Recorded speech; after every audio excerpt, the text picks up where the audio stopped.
What's the page number you're on? 27. Oh, so 198. 197, yeah. 197, yeah, okay. Let's go from dreaming. No, we were before that, right? Yeah. Yes. Let's go back on I am a child. Sorry, so just before the turn page. Page turn.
Good. All right. Well done. Okay, so you're studying university now. Yes.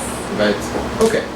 So I'm going to throw a few things in your direction, and there's an important switch that needs to happen when you go from private lessons to school. Is one is very nurturing. And then the other one is kind of not at all, except for that 1 hour that you spend with the teacher, and even so, it's not always guaranteed. So basically, it's sort of like life. You either it's glass full empty, half empty, half full. You're gonna have to take what you can out of it. So, which means there's a level of being in charge that you need to find now. The more someone hesitates, when you see someone hesitating about something, then people want to go in and try to control it. When they see someone that seems to be fully in control of the knowledge they have and the execution of the knowledge, then there's very little mess to be made. And that's where you should find yourself, basically. Because you're going to come from a very nurturing place to a place where anything can happen, really. And university is such that you expect that it's going to be the best education possible. It's not always the case. It's going to be whatever you make out of it. And it could be incredibly good, or it can be just middle of the road. Now, how do you do that?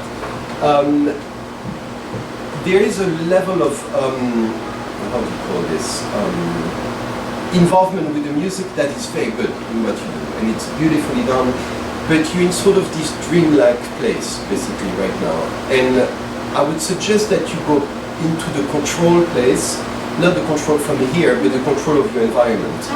Basically, what you want to do is when you work with a conductor, with a pianist, is give them the impression that you're a very humble girl, that sort of you're at the mercy of what they think, and yet you control them, and you control what you're supposed to get.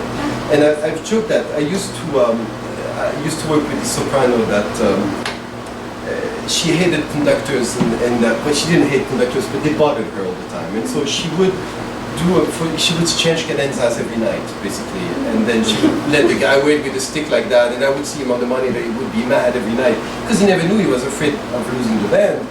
And so in rehearsals once I told him, I can't conduct you from the piano. And then she looked at him and she said, yeah, I can conduct you with my voice as well. And he said, no, that's not possible. I realized it, and I will just be firm. And then we played I worked with her for years, and every time we had a production with that conductor, we kept slowing him down and speeding him up and all that. And he never realized until he realized and he was mad. But there's a way basically to ask people to give you what you need. So, now here's how I'm going to show you that, and then the rest you can do at home. Can we go back from the very beginning, but let's start directly on gold. Okay. I want you to conduct this, but not to check your conducting ability. I want one of your hand, I want an external entity, I mean it's not external, but it's as external as your voice as it can be, really. An external entity to guide the music out of you, basically. It doesn't have to be 1, 2, 3, 4, 5, 6. It can just be the shape of the phrase as you see it.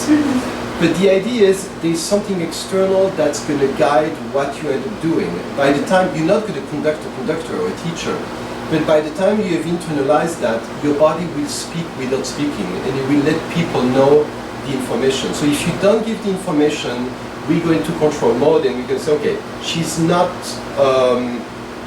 perhaps not sure of what she's going to do, we're going to give her our truth, basically. And there's nothing worse than that, because it might not be a match. So, conducted, it's not to make you aware of conducting or anything, it's just to feel where the music goes, basically. Both hands are fine, you use whatever.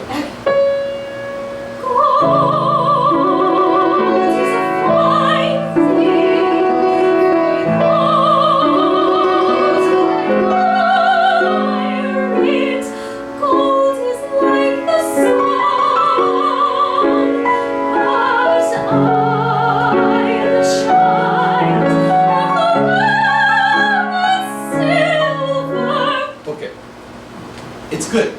There's only one problem. Is that you're reacting to what's happening as opposed to anticipating what the gesture is going to be. So basically, sort of when you meet someone and this guy called Malcolm Gladwell, I don't know if you know, he's a writer, he wrote a book called Blink, and it's about the 2 seconds when you meet someone and you make an opinion immediately, basically. You can see in the expression, in the way the body, in the way people move the air around them, you can see sort of what's going to come. If someone is going to say, I love you, you will see it coming, I guarantee you. And if someone is going to say, I hate you, you will see it coming before the verbalization comes out. And that's what you need to find in the gesture. So there's nothing that's pedestrian in this. There's always an anticipation. If you go for a high note, the prep will be even bigger, basically. So react a little bit earlier than what you're doing. Musically, you're doing beautiful things. The diction is very good. I would suggest you do a little bit more initial consonants. Not ones that are going to cost you anything vocally, but anything that's a tongue job or a lip job. Gold is a fine thing, especially in English, where you would consider that since you speak the language, of course it's going to be understood. That's the language in which you need to take the most care, actually. Our own language are always the one we sing the worst, for the most part. Okay, gold, and then anticipate everything with the hand. So the hand dictates what this does.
I was just watching what you did. The tongue is in a great position. The jaw is, there's a little bit of tension, but it's minimal. It's really not a problem. Congratulations. And to the, everything is in the right place, basically. What you're going to need to do now is not to let anything or anybody mess it up. and start opening it a little bit more. So basically your world will have to enlarge a little bit. So the ecosystem in which you live now is going to get much bigger. Don't look at it as a small fish in a big pond. You just need to let your ecosystem grow as well. But everything is in the right place. You're doing excellent. And this is doing really well. When you enlarge your world and when the prep is there, everything works the right way. And so this is an important thing that you guys need to remember, is that we can look at all the micromanagement of voice. I can make you crazy now and make you want to quit by the time I'm done with you. If I have sadistic tendencies, that's what anybody would do. And yet there's a sequence in which things work, and a sequence, the same information given in different sequence will not work. So if I tell you to sing more, you're going to tighten a little bit, you're going to be a little bit like that. If I come at it from a different avenue, such as this one, and prep it and open up, all of a sudden the upper body opens up and things start happening on their own, you didn't even think in technical terms right now. And so this is how the right sequence ends up giving the right results. So this is very important. Let's go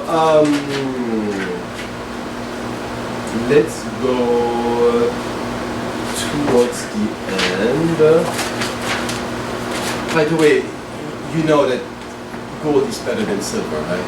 I mean, I've never understood that. It's cute, but yeah, I have not known any woman that would tell me, oh, just give me a silver bracelet. It's so much better than gold. She's standing by her man. I know. Still, it's gold and diamonds. Come on. Maybe platinum, but not silver. Can we go from dreaming as I watch all of those preps? The body you need to gain 2 feet on either side of the shoulders as you get the prep up. So it's not a matter of volume from there, it's not a matter of doing that. It's just, again, your ecosystem becomes bigger. But it has nothing to do with force or with volume or anything.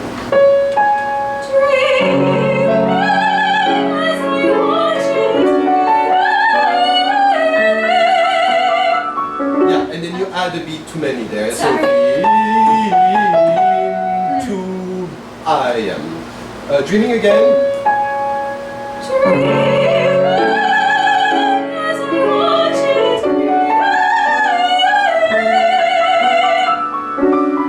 See, you laid on that one. So da da da da, 1, 2, I am. Oh. Again, dreaming. We're 4/4 on this one, right? We were 6/4 before, but no 4.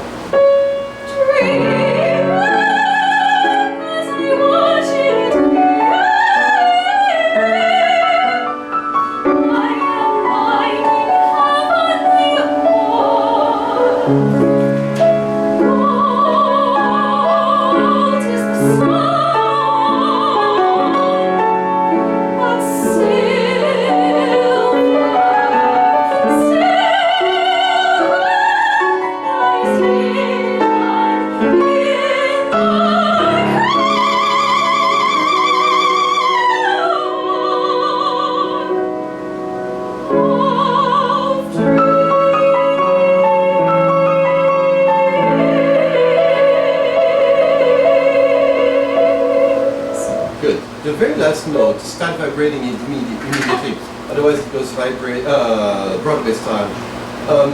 Also, can you think of ornamenting the air? So think in your head, but do not do it. But just think, so there's an elasticity that comes on the tongue. Otherwise you stretch it like a tight rope and it gets tighter and tighter and eventually at the end it peters out. Some people explain that by pulsating the vowel tree. It never works. Try that. Of dreams. Of dreams.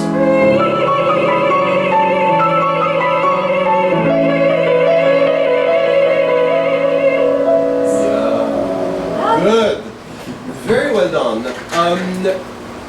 Don't let your neck look down. This is the most fun setting for someone to give a class like this, because you get the hard work of someone that, you know, there's a duo that makes really hard work to, and then you come, first time it's always a little tense, and then, you know, most people will think about the little cloud, then, you know, the sun is above, and then the second time people sing, and it's always better because the nerves are out of the way, and people go, oh my God, that's a good teacher. Really, all I'm doing is reinforcing the work that has already been done. I'm not God here. I'm not inventing anything that you're not already doing or thinking, or that your body can do. But those are little things that are very important. So you used to look down at the score. Well, that's going to get, sound does not like corner. If you want to isolate something for sound, for instance, like an air conditioning duct, you're going to put a lot of corner in it so that you don't hear the motor at the end. So the minute your neck is a little bit angled like that, it just goes and hits soft tissues, and the projection is not maximal. That doesn't mean it's necessarily bad, but it most likely can become better. And then it's also, basically, most of the girls that I know end up singing to their boobs like that. So those are the worst listeners anyway, they'll never react. So just sing to the second balcony all the time, and just make sure that it's completely open. Monica, are we okay? Or? We're at 3:08. 3:08, and we started what? I have no idea. At like 2:45. Okay, alright, so how long is it per person? Like half hour. Okay. So we have like 7 minutes. So we have 7 minutes left? Okay, alright. Okay, let's do it then. Let's start immediately on the Bravo.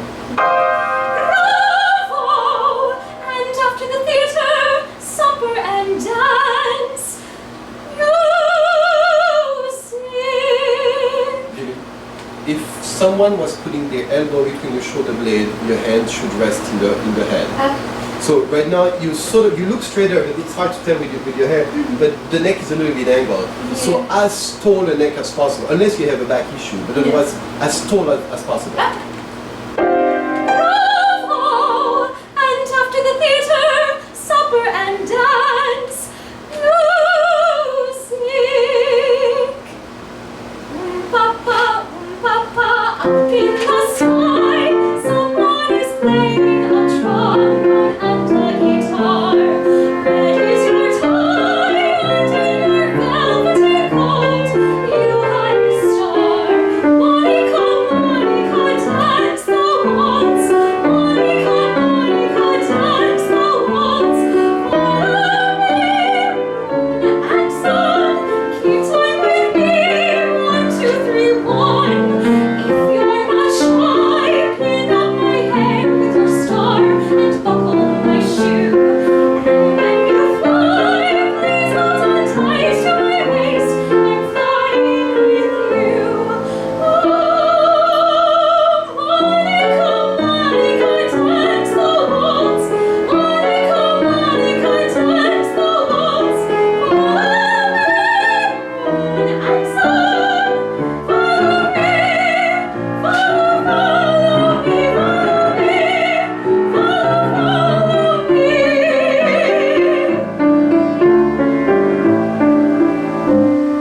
What is the matter, Toby? What is it you want to tell me?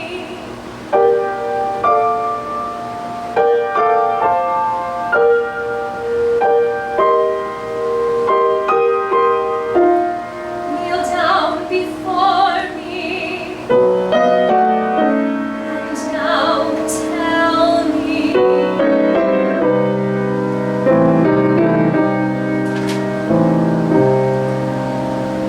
Monica, Monica, can't you see that my heart is bleeding, bleeding for you? I love you, Monica, all my life, with all my breath, with all my blood. You haunt on the of my sleep. You are my light, you are my light and the cheer of my day. How dare you, scoundrel, talk to me like that? Don't you know who I am? I'm the queen of our town. I shall have you put in chains. You are my princess, you are my queen, and I'm only Toby, one of your slaves, and still I love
one thing about the end of the breath that every singer seem to have issues with, and the Italians came up with this. They made a syndrome actually out of it. That basically, when you run on the end of your breath, you're closer to death. And so everybody's avoiding to go there because it feels them more in touch with their possible mortality. But if you think about it, when you breathe, nobody likes to be under. And I've had that once. My kid, I can swim underwater for a really long time. And then my kid asked me, how do you do that? And the first answer, I had not heard about that syndrome. The first answer was, I'm not panicking because I know I'm just 2 feet under, so I know I can come up. But usually you start tensing up because you go, oh, it's the end, and then the body starts going like this, and of course the end of the phrase suffers. Allow yourself to run out of air. In most music, French music, some Italian in particular, but in most music, running out of air at the end of a phrase gives you the right color for the word that you're singing. Okay. So there's either a sort of, full in love, a desperate quality or whatnot, and that image comes in when you allow it to run out of breath. So it's a musical device that it's a technical. You change a technical thing into a musical thing, which is the way to do with everything that you feel is difficult. Basically, make it a musical thing, because otherwise, if you think technique, we hear technique. Basically, one thing to be careful. You try to communicate a lot, and it's a great thing. I'm sure that at your age it's greatly encouraged, and parents and the people listening to you will tell you how a great communicator you are. By the time you set out to do opera, do not communicate with the audience. You need to let them receive the information you give them, but you don't have to tell them, let me explain to you how you're supposed to feel. Because all you need is to do your job on stage, have that emotion on stage, and let them receive it. But you cannot explain to them what is going on. Because if you do that and you give them, you let them be used to that, at any given time, when you're not doing it, they're going to go, oh, really, I don't get it. I mean, what happened to you? And so basically, it's an art form where you must be on stage, but you don't communicate with people like you would be in a Broadway show or in a theater, for instance. Let me tell you a story. If you do it that way, then the music itself, you need to become selfish actually when it comes to opera. And I know this is a hard one to understand, but there's no communication with your audience that will be with the eyes or with physicality. It will only be with, the communication will be with you understanding what words you're singing and how beautifully you can let them come out of your body, and that's it.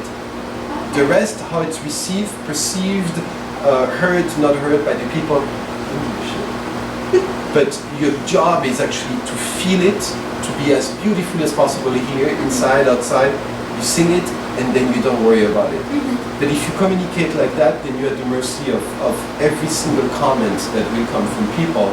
And over time, these comments will put you down and make you doubt what you do. Everything is really beautiful, so you're really good shape. Great time? Yeah. Well done. Thank you so much. Great job. And all the best with Boston. It's going to be fun. Yeah, That's awesome. Thank you so much. Stand up straight, okay? I have trouble with that. You'll see her again. Yeah. You'll see her. Well, it's basically, remember how those 2 seconds I talked to you about, the blink from Michael Gladwell? You get the perception. I mean, if you see someone walking like that, you know they're afraid of something, or the world is a little bit heavy on them, and people make a judgment immediately.